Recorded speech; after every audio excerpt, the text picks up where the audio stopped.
নির্মল গ্রাম করতে গিয়ে যে ড্রাইভগুলো হয়েছে তো কিছু কিছু গ্রাম হয়েছে আবার ব্লকও হয়েছে। তো আপনাদের এরকম ড্রাইভ দিয়ে যদি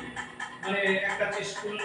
education school awareness programme community drive programme এরকম বিশিষ্ট বিশিষ্ট ব্যক্তি বা আপনাদের যদি বিশেষজ্ঞ ব্যক্তিরা থাকে তাহলে এলাকাও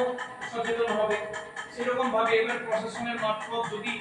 বারবার শত আমাদের যে নেক্সট জেনারেশন যেটা বললেন আমাদের হেডমাস্টার মশাই হ্যাঁ যে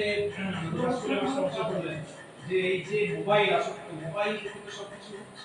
সেই জায়গাটার মতো আমরা মোবাইলের সঙ্গে সঙ্গে মাদকা সব কিছু বুঝতেই আমাদের সবই তো রিলেটেড ভালো সব এসে যাবে সেই স্কুল এডুকেশনে আমাদের মানে সবাই এই ঘোড়ার ভিত স্কুল হাই স্কুল সেটাই মানে মোল্ডিং আমরা সেটা তৈরি করি এই সময় মাটির দ্বারা সেইটা যতই হোক এখনো কোথায় যেন শিক্ষকদের যতই অবনমন হোক আপনাদের ভরসা আছে যে স্যারেরা যদি করে তার সঙ্গে আপনাদের ড্রাইভ এইভাবে এরকম